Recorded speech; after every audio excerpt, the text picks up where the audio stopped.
Há 3,8 bilhões de anos, em um canto silencioso do universo, algo extraordinário começou a acontecer. A vida surgiu, e desde então, ela não parou mais de mudar, evoluir, se transformar, das primeiras moléculas simples às formas complexas que conhecemos hoje.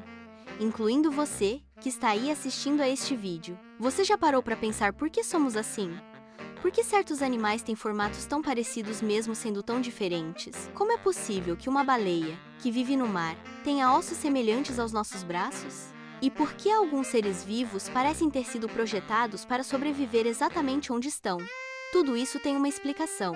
Uma história incrível, cheia de reviravoltas, descobertas e mistérios. E o nome dessa história? Evolução. Hoje vamos mergulhar fundo nesse universo fascinante. Vamos explorar as provas concretas que sustentam a teoria da evolução. Entender os conceitos-chave que todo vestibulando precisa saber. Desvendar as teorias que tentaram explicar como tudo começou. E descobrir qual delas resistiu ao tempo e à ciência moderna. Vamos começar pelo começo. O que é evolução?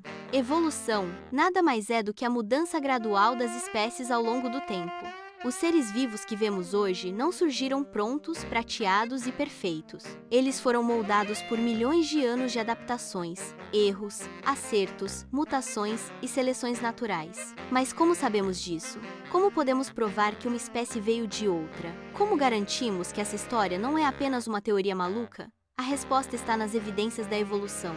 São elas que dão suporte científico a toda essa teoria. E vou te mostrar as principais. Primeiro, a paleontologia, que estuda os fósseis, restos ou vestígios de organismos do passado.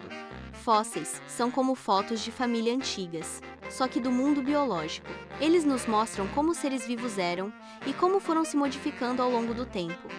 Segundo, a embriologia comparada, que analisa o desenvolvimento inicial dos seres vivos. Você sabia que embriões humanos, de peixes e até de répteis são extremamente parecidos nas primeiras fases? Isso sugere ancestralidade comum, um indício poderoso de que todos viemos de um mesmo ponto. Terceiro, a bioquímica comparada, que investiga moléculas como DNA e proteínas. Quanto mais semelhantes são essas moléculas entre duas espécies, mais próximas elas são na árvore da vida. É por isso que compartilhamos cerca de 98% do DNA com os chimpanzés, e até partes do nosso código genético com bananas. E por fim, a anatomia comparada, talvez uma das mais visíveis e impactantes.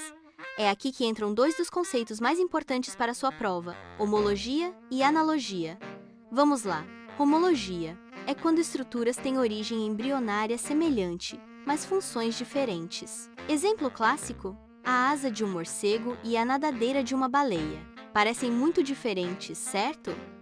Mas olhe bem, ambas possuem ossos organizados de forma idêntica. O mesmo esqueleto básico, adaptado para voar ou nadar. Prova inquestionável de evolução a partir de um ancestral comum.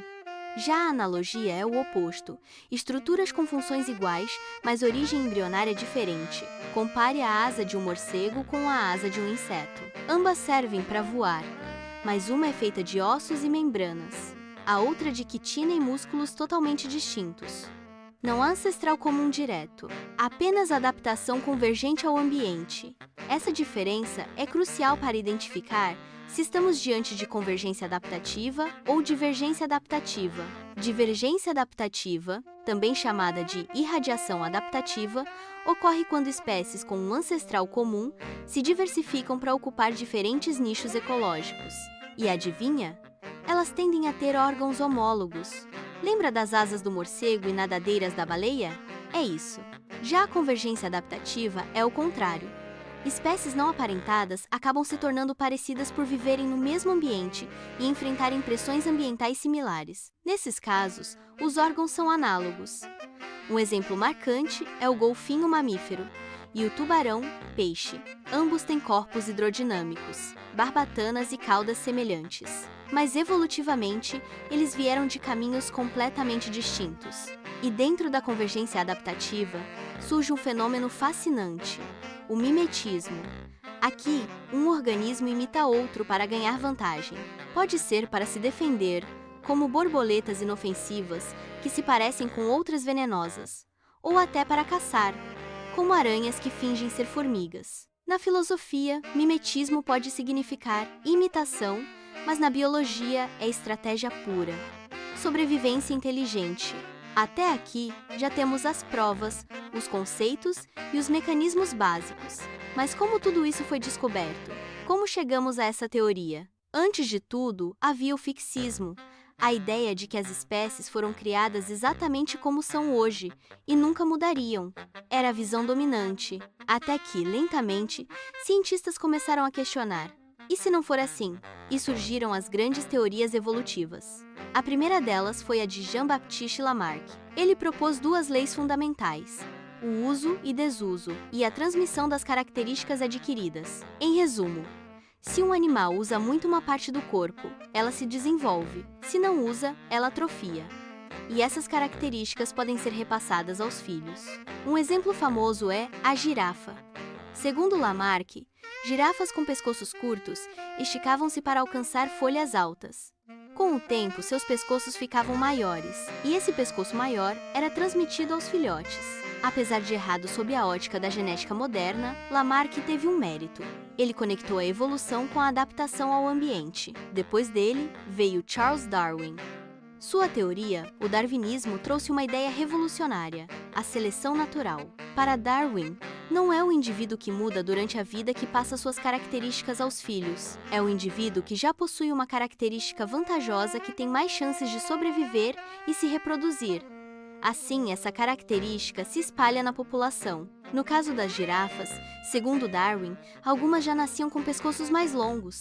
Essas conseguiam comer melhor, viver mais e ter mais filhotes. Com o tempo, o pescoço longo se tornou comum. O grande slogan do darwinismo: sobrevivem os mais aptos. Mas havia um problema. Darwin não sabia por que as variações existiam. Ou seja, ele explicava como as características eram selecionadas, mas não de onde vinham. E foi aí que surgiu a teoria aceita hoje, o neodarwinismo ou teoria sintética da evolução. Ela junta o que há de melhor no darwinismo com descobertas da genética moderna. A evolução não é só seleção natural, é também mutação genética, recombinação gênica, isolamento reprodutivo e um mecanismo menos conhecido, mas muito importante: a deriva genética. Deriva genética é quando as frequências dos genes em uma população mudam ao acaso, sem relação direta com a adaptação. Ela é mais forte em populações pequenas e pode ser intensificada por eventos como catástrofes ambientais. É como se, em um grupo pequeno de pessoas, por acidente, só sobrevivessem aquelas com cabelo loiro. Mesmo que cabelo loiro não fosse uma vantagem, agora ele se torna comum na nova população. A evolução, nesse caso, não é por adaptação, é por acaso. Então, para resumir, Lamarck: o gafanhoto é verde porque vive na grama. Darwin: o gafanhoto vive na grama porque é verde. Neodarwinismo: ele é verde por causa de mutações aleatórias e vive na grama porque a seleção natural favoreceu isso. E é essa combinação de fatores: seleção natural, mutação, recombinação, isolamento e deriva, que explica a evolução hoje. Se você acompanhou tudo até aqui, parabéns! Agora você não só entende o conceito de evolução, você domina as evidências, os mecanismos e as teorias que sustentam uma das ideias mais poderosas da ciência. Se esse vídeo te ajudou, deixe seu like. E se você quiser continuar aprendendo comigo, se inscreva no canal, ative o sininho e confira nossa playlist completa sobre biologia e evolução. Porque aprender não é só decorar, é entender, é conectar, é ver o mundo com outros olhos. E agora você já pode fazer isso. Até o próximo vídeo!